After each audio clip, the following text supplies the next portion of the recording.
अगर पकौड़ा ही तलना होता है तो हम पढ़ाई छोड़ करके पकौड़ा तलते, लेकिन ये सिस्टम में जो सरकार बैठी हो क्यों बैठी हुई है?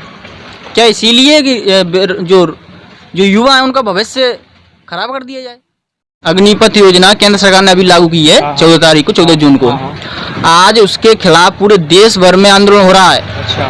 पूरे देश भर में क्यों आंदोलन हो रहा है? क्योंकि 4 साल जब युवा इतनी मेहनत करके तैयारी करता है आर्मी की, नेवी की, एयरफोर्स की, घर परिवार छोड़ता है, घर से साइकिल चला के आता है, 15-15 किलोमीटर दूर आता है, पढ़ने आता है, और जब इतनी तैयारी करता है तो मिलता क्या है उसको? मीडिया है ना, वो तो झूठ बताती है सब चीज़। या सरकार गलत करे या सही करे, अगर सरकार गलत भी करती है तो मीडिया भी उसको सही साबित करने में साथ मेरे पत्रकार भाई बैठे हुए हैं और मेरे साथ एक और बैठे हुए भाई। हम इनसे जान लेते हैं कि इन्होंने भी मीडिया उठाते रहते हैं। अब मैं इनसे जान लेता हूं कि इनकी राय क्या है, इन्होंने मीडिया में ये आए क्यों हैं। तो मैं इनसे जानता हूं सबसे पहले इनका नाम और इनका काम। सर आपका नाम? जी, सबसे पहले तो आपको नमो बुद्धा, जय भीम। मेरा नाम है योगेंद्र और मैं एक यूट्यूब चैनल चलाता हूँ, पंचशील टीवी के नाम से यूट्यूब चैनल है, जिस पर मैं बहुजन समाज से जुड़ी हुई खबरें अपलोड करता हूँ। जी, तो सर हम ये जानना चाह रहे थे कि आप मीडिया में क्यों आए? देखिए, मीडिया में तो इसलिए आना पड़ा क्योंकि बहुजन समाज पर खासकर देखा जाए तो SC ST OBC पर जो अन्य अत्याचार होते हैं उससे जुड़ी हुई ना तो कोई मेन स्ट्रीम मीडिया न्यूज़ दिखाता है, ना कोई ग्रामीण क्षेत्रों में ऐसा कोई न्यूज़ चैनल है जो हमारी खबर को दिखा सके।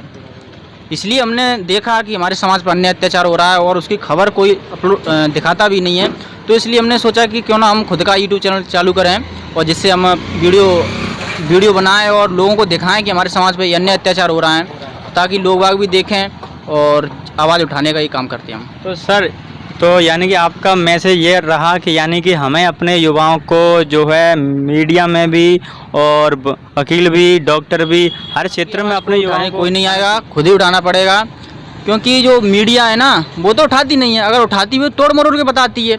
इसलिए खुद ही आना पड़ेगा, समाज के लोगों को खुद ही मीडिया में भी काम करना पड़ेगा और वकील भी बनना पड़ेगा। हर जो सिस्टम है, आज देख लो सिस्टम में सब लोग वही बैठे हैं, तो जातिवादी लोग हैं, हमारे लोग हैं ही नहीं। इसलिए मैं यही कहना चाहूँगा कि सब लोगों को, समाज के जितने भी बुद्धिजीवी लोग हैं, उन सभी को आना चाहिए इस क्षेत्र में। बिल्कुल। सर आपके अंदर ये सोच कहाँ से आई कि मुझे मीडिया में? तो वो बहुजन महापुरुष जिनमें सबसे ज़्यादा बाबा साहब डॉक्टर भीमराव अम्बेडकर हैं, उनकी जीवनी पढ़ करके, उनका जीवन संघर्ष पढ़ करके उससे ज़्यादा मैं सबसे ज़्यादा उनसे प्रेरित हूँ। इसलिए मैंने ये कदम उठाया, क्यों ना मेरे समाज पे जो अन्य अत्याचार होता है उसकी खबर अपलोड करूँ और दिखाऊँ समाज को क्या सच्चाई है और क्या झूठ है। यानी कि जो मीडिया है ना वो तो झूठ बताती है सब चीज़। या सरकार गलत करे या सही करे, अगर सरकार गलत भी करती है तो मीडिया भी उसको सही साबित करने में तुली रहती है। आज देख लीजिए जो देश के युवा हैं वो जो अग्निपथ योजना लेकर के आए हैं। अच्छा। अग्निपथ योजना केंद्र सरकार ने अभी लागू की है 14 तारीख को, 14 जून को। आज उसके खिलाफ पूरे देश भर में आंदोलन हो रहा है। अच्छा। पूरे देश भर में क्यों आंदोलन हो रहा है? क्योंकि 4 साल जब युवा इतनी मेहनत करके तैयारी करता है आर्मी की, नेवी की, एयरफोर्स की, घर परिवार छोड़ता है, घर से साइकिल चला के आता है, 15-15 किलोमीटर दूर आता है, पढ़ने आता है, और जब इतनी तैयारी करता है तो मिलता क्या है उसको? 4 साल सेवा करेगा बस। वो यानी कि 4 साल बाद उसको उस नौकरी से हटा दिया जाएगा। 4 साल बाद नौकरी से हटा दिया जाएगा, फिर रोजगार के लिए दर दर भटकेगा, फिर मांगेगा रोजगार। अब रोजगार कहाँ से? तो उसके नाम के पीछे ये भी तो आ जाएगा कि भाई ये 4 साल बाद ये भूतपूर्व हो गए, भूतपूर्व सैनिक बन गए। ये भी तो बड़ी बात है, लिख के आ जाए। भूतपूर्व से हो क्या रहा है? क्या हो रहा है बताओ? जब उसके पास कुछ रोजगार ही नहीं बचेगा फिर क्या करेगा बताओ? युवा क्या करेगा? एक बात बताओ। 4 साल के बाद वही तो होगा कि मोदी जी ने कहा है कि आप पकौड़े भी तो तल सकते हो 4 साल के बाद। ये भी तो एक बहुत बड़ा जो है जो रोजगार में आता है गिनती। एक बात बताओ, पकौड़े तलना होता है तो हम पढ़ाई क्यों करते? बताओ, अगर पकौड़ा ही तलना होता है तो हम पढ़ाई छोड़ करके पकौड़ा तलते, लेकिन ये सिस्टम में जो सरकार बैठी हो क्यों बैठी हुई है? क्या इसीलिए कि जो युवा है उनका भविष्य खराब कर दिया जाए? आजकल सर प्रत्येक नौकरी को जो है ठेके पर दिया जा रहा है। अगर इन मंत्रियों को भी ठेके पर रखा जाए तो कैसा रहे? 2 साल के लिए, 2 साल बाद इनको हटाया जाए, किसी और को रखा जाए। बिल्कुल, ये इन मंत्रियों को भी इसी तरीके ठेका पर रखा जाए जो ये देश के युवाओं के लिए कर रहे हैं ना।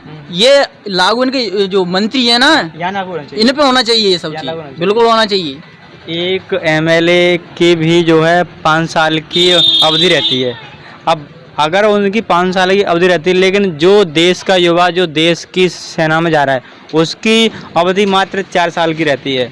इस पे आप क्या है, आपकी राय क्या रहेगी इस पे? देखिए, ये देश के युवाओं के साथ में बहुत खिलवाड़ हो रहा है। हम इसका विरोध करते हैं और सरकार से मांग करते हैं कि ये तत्काल प्रभाव से ये वापस ली जाए। ये योजना है जो पहले स्कीम चल रही थी वही लागू करी जाए। हम इसका विरोध करते हैं। आज देश भर में पूरे देशव्यापी आंदोलन हो रहा है, इसके खिलाफ युवा रोड पर उतर आए हैं। जब युवा ही देश के जो नौजवान हैं वो जो जनता है वो ही नहीं इस नियम को स्वीकार कर रही है, तो ये वो बिल जो सरकार लेके आई थी किसान बिल, वो भी किसानों ने बहुत संघर्ष किया था।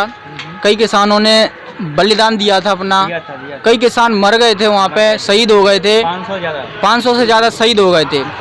तब कहीं जा कर के ये सरकार झुकी थी, लेकिन ये सरकार फिर भी गलत किया था उसने। जब 500 शहीद हो गए थे उसके बाद सरकार झुकी थी, तब उसके बाद वापस लिया था। ये क्यों बार बार ये नियम क्यों लेके आती है सरकार, पता नहीं। देखिए, श्रीलंका में जो हुआ वो बहुत गलत हुआ था, वो नेताओं की वजह से हुआ था। वहाँ की अर्थव्यवस्था डगमगा गई थी। अगर इसी तरह ये यहाँ पे चलता रहेगा प्राइवेटीकरण जो कर रहे हैं ना, निजीकरण, तो ये सिस्टम ये भी ऐसा ही हो जाएगा श्रीलंका जैसा। तो इससे मैं सरकार से आह्वान करता हूँ, निवेदन करता हूँ कि जो सरकार में शांति व्यवस्था बनी रहे, कहीं शांति व्यवस्था गड़बड़ा ना जाए, इसलिए सरकार कोई ठोस कदम ले और जो नियम लिया है, जो योजना लेकर के आए हैं अग्निपथ योजना, उसको वापस ले लिए। हम सरकार से निवेदन करते हैं। तो दोस्तों, मेरी और मेरे जो बैठे हैं साथ में युवा साथी, इनकी आपको मेरी बातचीत में क्या लगा? आप मेरी और इनकी बातचीत से सहमत है या नहीं है, आप अपनी राय दे सकते हैं। और नमस्कार, जय हिंद, जय भारत। और मेरे कैमरा के पीछे बैठे हुए हैं गौरव, जो मेरा साथ दे रहे हैं।